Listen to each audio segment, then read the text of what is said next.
Assalamualaikum warahmatullahi wabarakatuh. Halo semuanya, jumpa kembali dengan saya, Karstu. Apa kabar kalian semua? Semoga kalian selalu sehat, baik, dan tentunya dimudahkan segala urusannya oleh Tuhan Yang Maha Esa. Amin amin ya rabbal alamin. Oke, seperti biasa, kali ini saya akan menceritakan sebuah kisah horor. Dan bagi kalian yang baru bergabung, jangan lupa klik tombol subscribe-nya. Klik juga lonceng notifikasinya serta like video ini agar kalian semua tidak ketinggalan cerita-cerita terbaru dan menarik tentunya dari channel kami.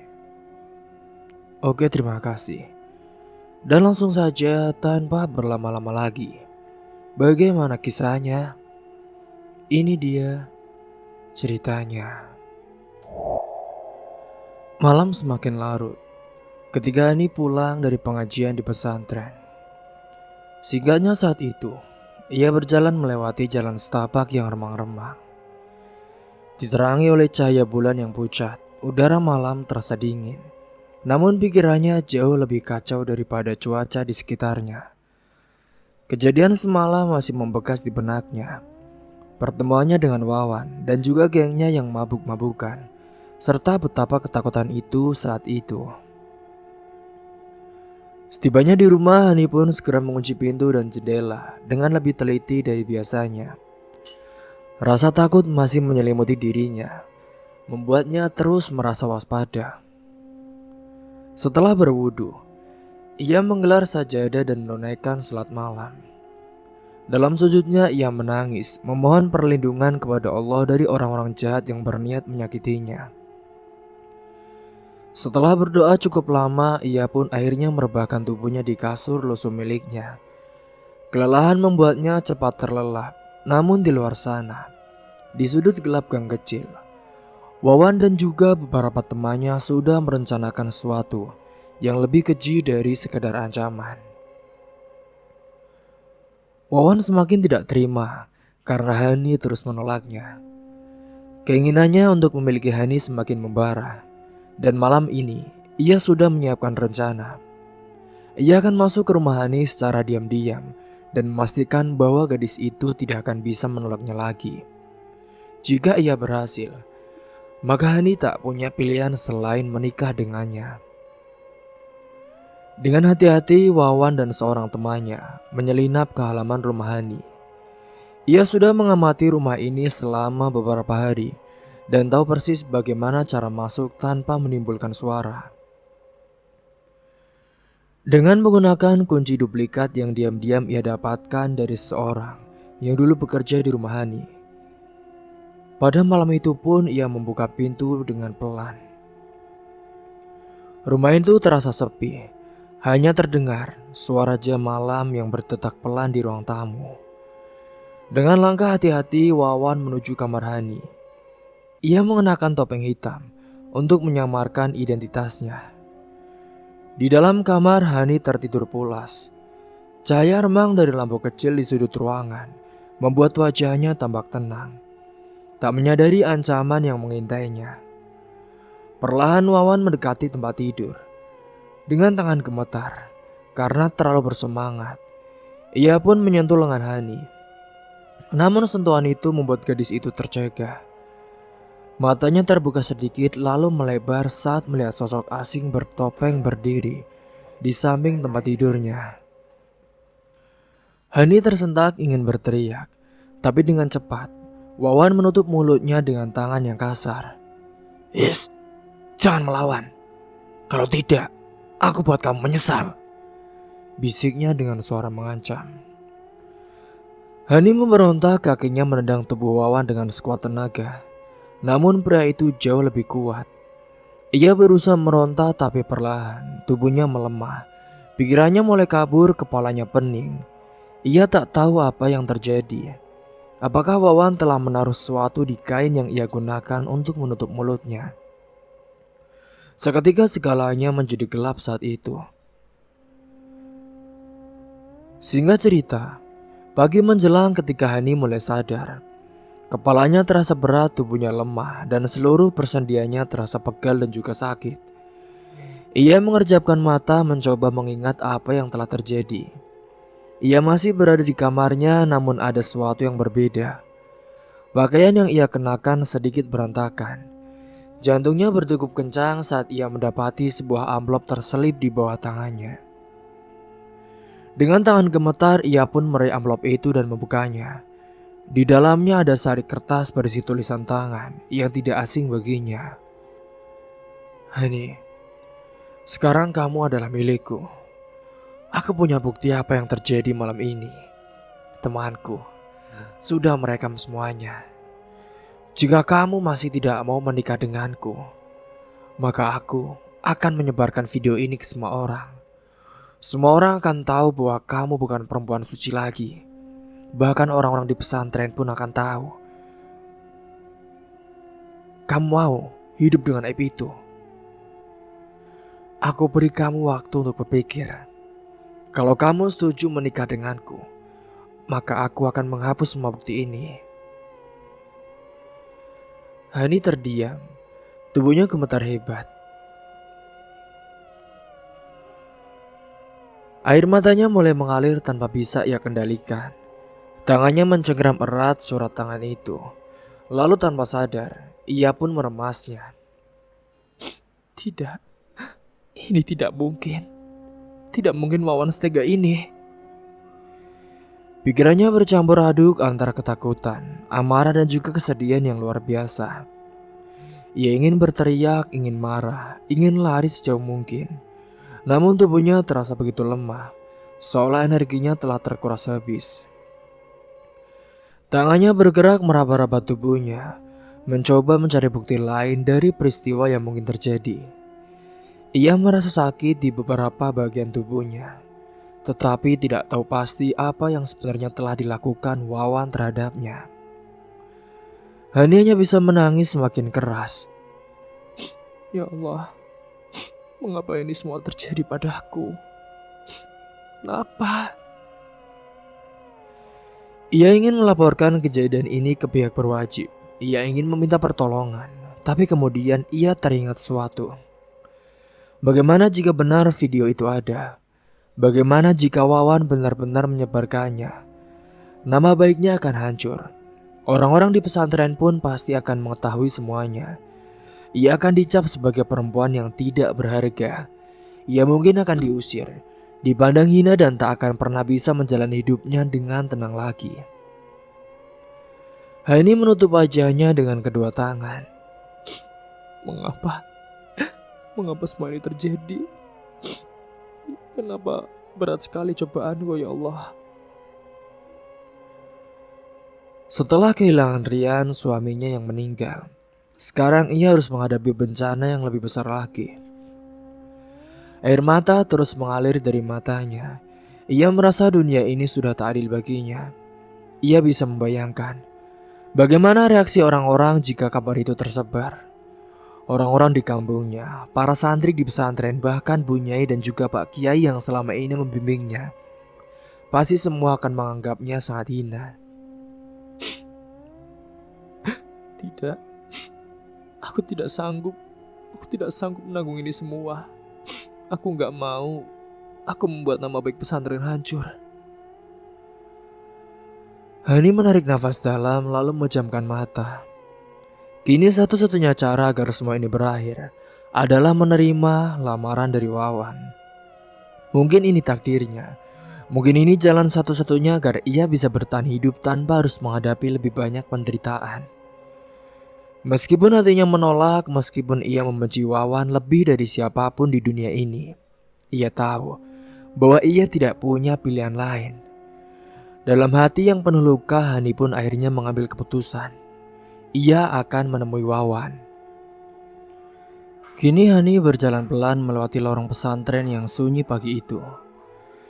Cahaya matahari yang hangat menelusup melalui celah-celah pepohonan rindang di halaman. Namun kehangatan itu tak mampu mengusir dingin yang telah menggelayuti dadanya. Dalam balutan gamis sederhana, langkahnya terlihat berat. Wajahnya muram, matanya sembab karena terlalu banyak menangis malam. Hari ini, ia memberanikan diri menemui Pak Kiai. Seorang yang selama ini ia hormati sebagai guru, panutan dan juga orang tua kedua setelah ia kehilangan kedua orang tuanya dan juga suaminya. Dengan nafas bergetar, ia mengetuk pintu rumah Pak Kiai. Tok tok tok. Assalamualaikum. Tak lama suara lembut bunyi pun menyambut dari dalam. Waalaikumsalam. Nak Hani, silakan masuk. Itu Bapak di dalam. Hani mengangguk sopan dan masuk. Ia melihat sosok Pak Kiai yang duduk bersila di depan rak kitab kuning yang tertata rapi. Wajahnya teduh penuh ketenangan yang membuat Hani ingin langsung menangis di hadapannya. Namun ia tahan. Assalamualaikum Pak Kiai. Waalaikumsalam Hani. Silakan duduk. Ada apa? Kamu kok tumben datang pagi-pagi begini? Hani duduk bersimpu dengan sopan, mencoba menyusun kata-kata. Maaf mengganggu Pak Kiai. Saya ingin bertanya Pak.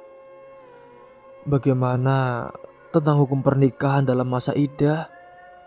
Kalau misalnya seorang perempuan, suaminya baru saja meninggal, namun ada yang ingin menikahinya Pak Kiai.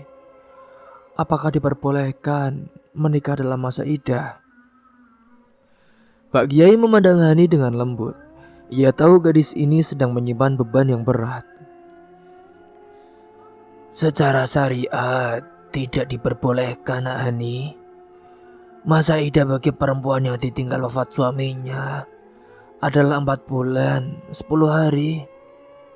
Dalam masa itu, ia tidak boleh menikah dengan laki-laki manapun. Itu waktu untuk berduka, memulihkan hati, dan juga menjaga kehormatan. Setelah iddah selesai, barulah boleh menikah lagi. Tapi boleh saja jika ada yang ingin menikahi, asal ijab kabulnya dilakukan setelah masa iddah selesai. Jelasnya pelan namun tegas. Hani menunduk tangannya meremas ujung jilbabnya. Dalam hatinya ada gejolak yang tak bisa ia sampaikan. Begitu ya Pak Kiai. Suaranya nyaris tak terdengar. Memangnya, apakah ada yang ingin menikahimu Hani? Tanya Pak Kiai dengan nada lembut. Hani terdiam, hatinya gemetar. Ingin rasanya ia jujur mengatakan semua yang terjadi tentang Wawan. Ancaman video kekerasan malam itu, dan juga dilema yang membuatnya hampir gila. Namun ada ketakutan yang mengekang lidahnya. Ia takut jika aibnya terbongkar, maka pesantren pun akan terkena imbasnya. Tidak, belum pasti Pak Kiai.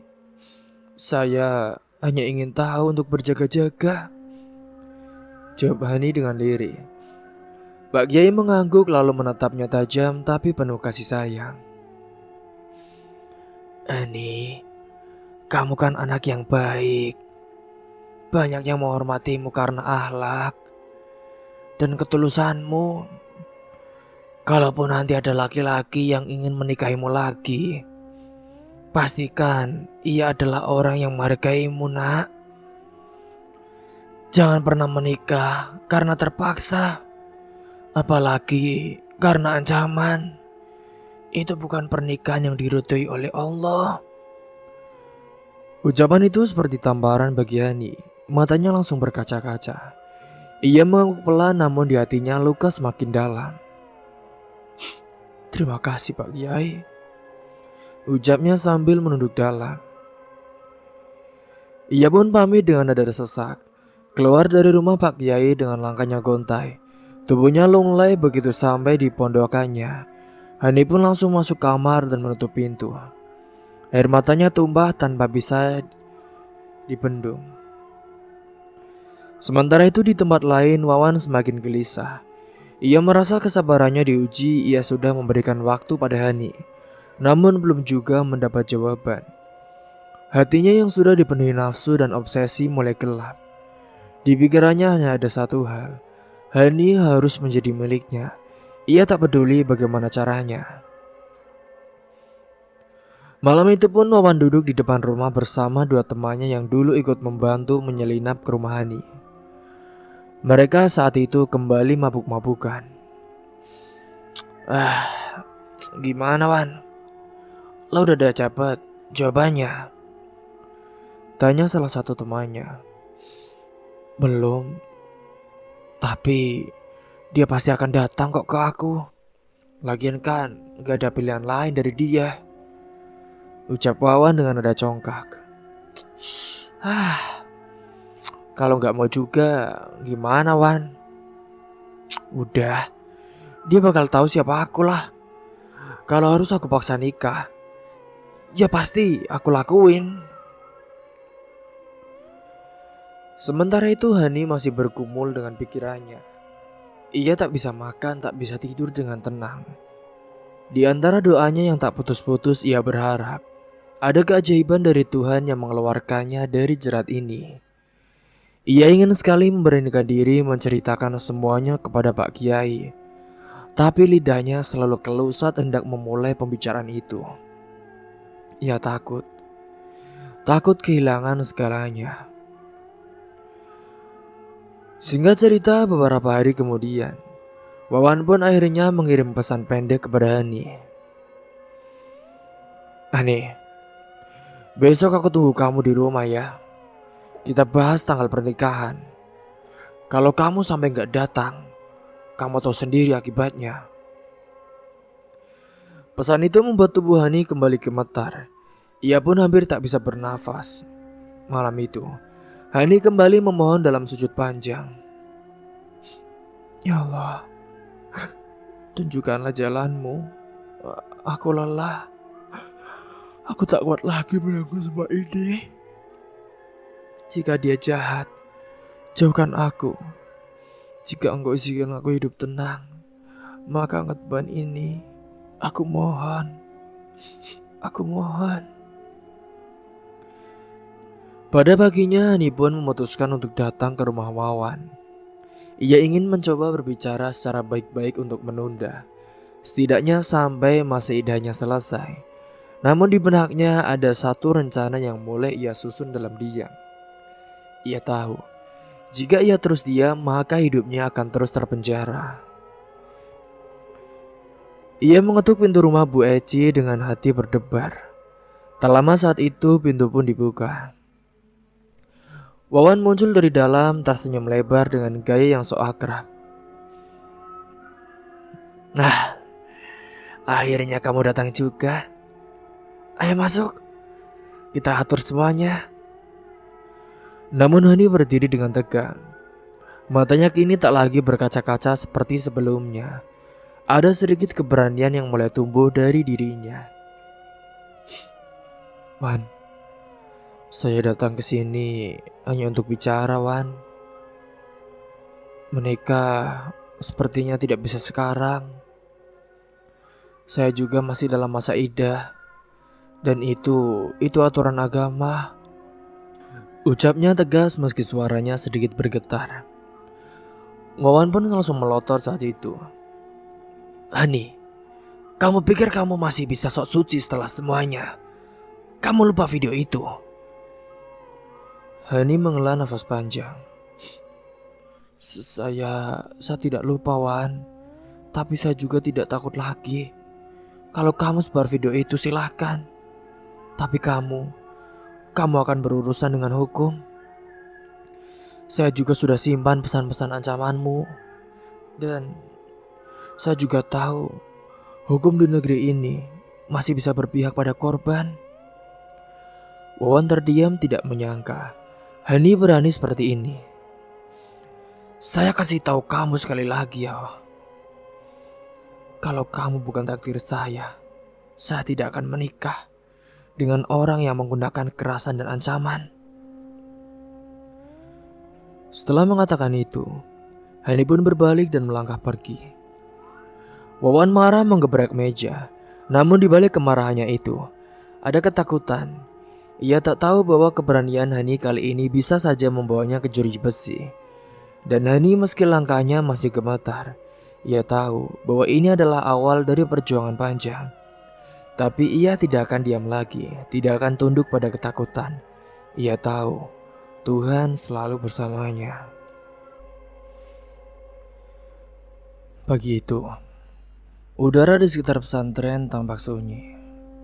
Namun keheningan itu segera pecah oleh suara ketukan tergesa-gesa di pintu rumah Pak Kiai. Bu Nyai yang sedang menyapu halaman pun buru-buru membuka pintu dan terkejut saat melihat siapa yang datang lagi. Itu adalah Wawan.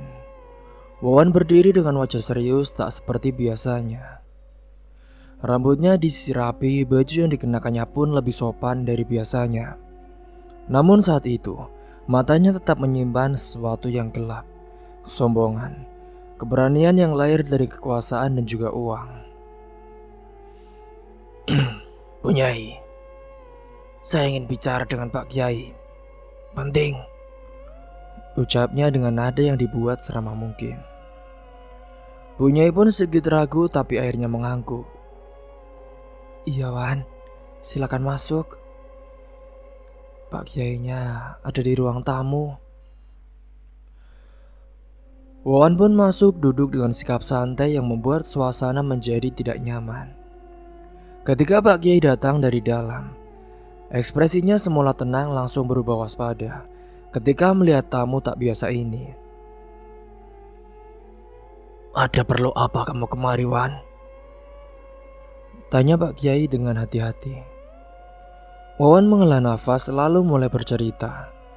Tapi bukan dengan bahasa merendah melainkan penuh keberanian yang menggertak.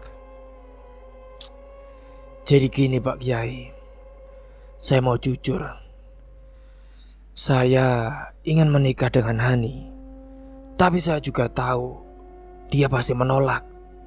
Maka saya datang ke sini untuk membuktikan bahwa saya memang sudah bersama dengan dia. Saya gak main-main, Pak. Pak Kiai yang mendengar kalimat itu pun langsung mengerutkan dahi. Maksudmu apa ya, Wan? Bersama dengan dia? Wawan pun langsung merogoh saku jaketnya dan mengeluarkan flash disk beserta HP. Di dalam flash disk ini ada bukti rekaman. Hani sudah saya miliki. Mau dia atau tidak, kenyataannya seperti itu. Pak Kiai menatap benda kecil itu dengan raut wajah yang sangat terkejut. Ia tak langsung mengambilnya, tapi Bu Nyai yang berdiri di belakang pun mendesak dengan tatapan khawatir. Pak, lihat dulu Pak, barangkali itu fitnah. Dengan berat hati Pak Kiai pun membawa flash disk itu ke laptop. Dia membuka ke laptop milik anaknya. Hanya butuh beberapa menit melihat potongan rekaman. Namun semuanya sudah jelas, menunjukkan bahwa Hani sudah tak berdaya di ranjang, dengan tawa lelaki dan juga suara cemoohan yang entah direkam oleh siapa. Pak Kiai pun langsung matikan laptopnya. Astagfirullahaladzim. Wan. Wajahnya pucat, tangannya gemetar. Bu Nyai pun menutup mulut tak sanggup berkata-kata. Ini apa-apaan, Wan? Ini apa? Suara Pak Kiai bergetar, mencoba menahan amarahnya. Iya, itu kan saya sudah bilang Pak. Saya ini serius ingin menikahinya. Saya tanggung jawab. Tapi kalau Hani terus menolak, maka saya takut ini akan tersebar Pak. Saya tak ingin ya nama baik pesantren tercoreng. Apalagi kan beliau ini kan anak angkat panjenengan juga. Pak Kiai menjamkan mata. Ia tahu betul siapa Wawan. Anak seorang rentenir besar di kota itu. Punya pengaruh kuat di banyak lini. Polisi pun enggan bersentuhan terlalu dalam dengan keluarganya, karena memang kekuasaan ayahnya yang sangat luar biasa. Meski hatinya memberontak, Pak Kiai pun mulai berpikir soal resiko. Nama baik Hani pesantren, dirinya sebagai guru, sekaligus orang tua angkat gadis itu, pastinya semuanya akan dipertaruhkan oleh masyarakat. Ya sudah, nanti biarkan saya panggil Hani dulu. Setelah menelpon Hani cukup lama, Hani pun datang dipanggil melalui santri putri. Langkahnya pelan, matanya langsung menangkap kehadiran Wawan di ruang tamu, dan tubuhnya langsung gemetar. Hani. Suara Pak Kiai pelan menahan luka. Hani mendongak lalu menangis, tak sanggup bicara. Ia tahu semuanya sudah terbuka. Ia tahu Wawan pasti sudah memperlihatkan video itu. Ia juga tahu hidupnya sudah tak akan sama lagi. Semuanya sudah terbongkar. Bunyai saat itu memeluknya dengan pelan, membisikkan doa ke telinganya agar Hani tetap tabah. Pak Kiai pun saat itu menarik nafas dalam. Hani, kamu tahu kan, syariat sudah mengatur masa iddah. Dan setelah masa itu selesai, bagaimana menurutmu jika Wawan ingin menikahimu? Mengingat keadaan sekarang. Hani hanya bisa menggeleng pelan. Saya takut Pak Yai. Dia orang kasar. Saya nggak sanggup Pak Yai. Ucapnya dengan tersendat. Wawan berdiri saat itu. Sudahlah nih, saya akan berubah. Saya akan jadi suami yang baik. Saya tanggung jawab. Saya nggak akan sebar video itu kalau kamu mau menikah. Pak Kiai menatap Hani dalam-dalam. Ia juga merasa bersalah, tapi ia tahu jika video itu tersebar bukan hanya Hani yang hancur, namun pesantren pun akan dibicarakan masyarakat. Apalagi Hani adalah santri yang paling dibanggakan. Beri waktu sampai masih tidak selesai.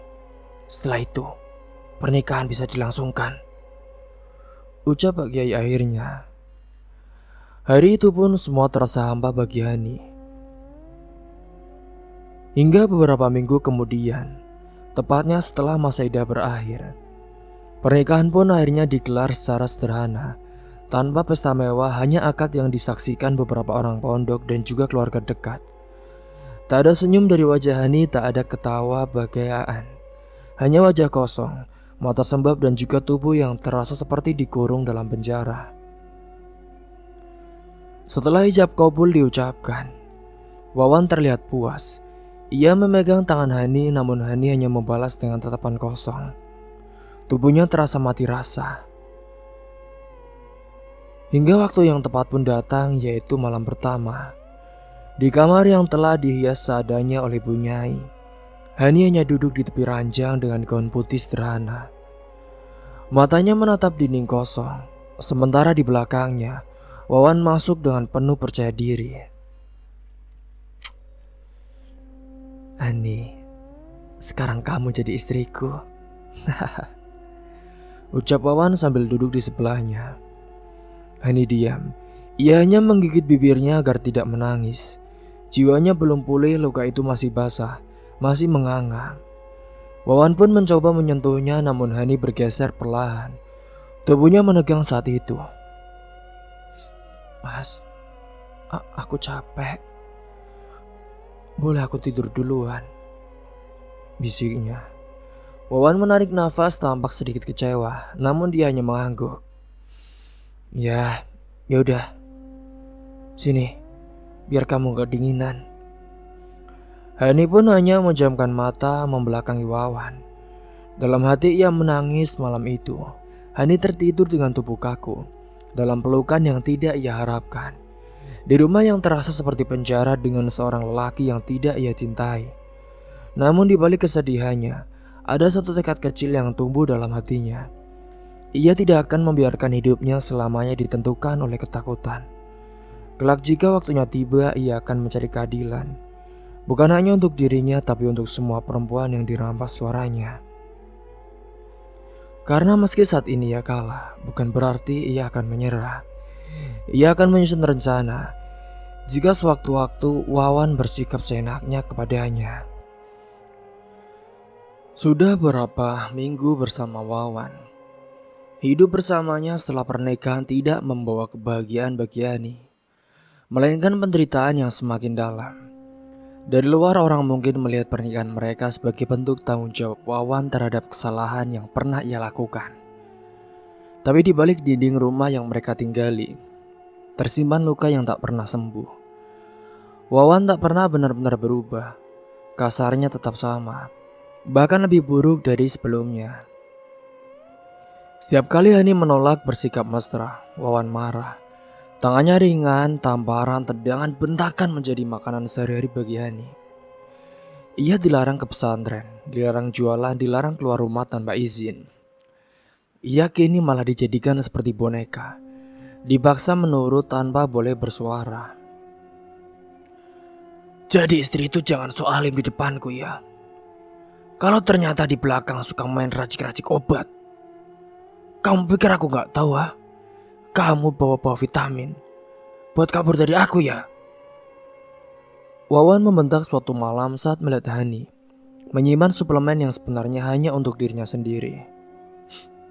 Bukan begitu mas, itu buat aku sendiri, jawab Hani dengan pelan, menunduk. Ah, jangan ngeles kamu ya, kurang ajar.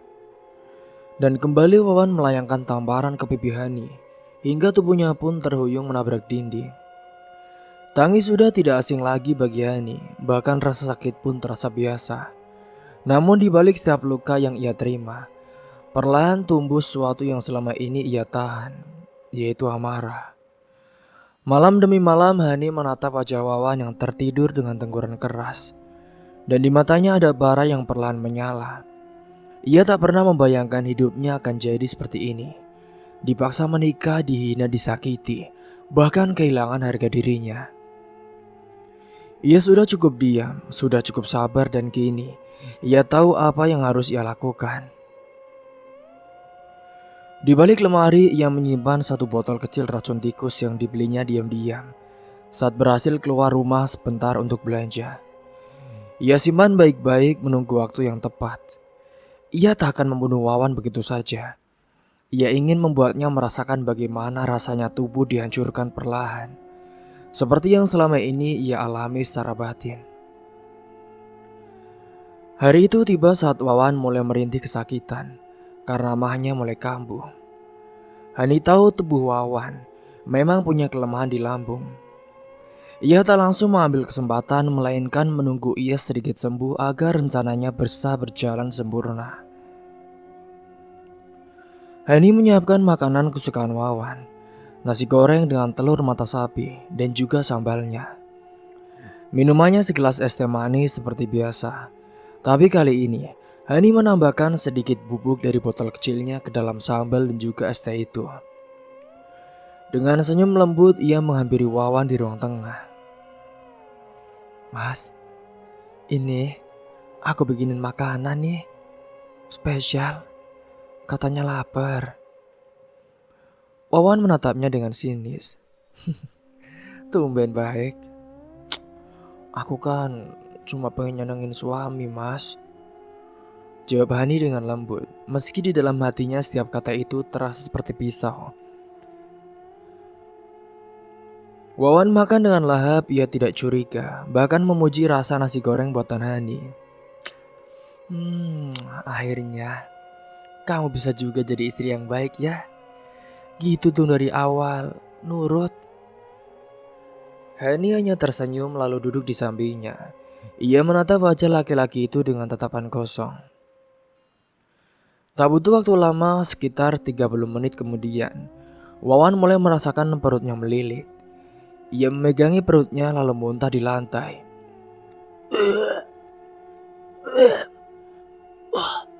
Apa ini?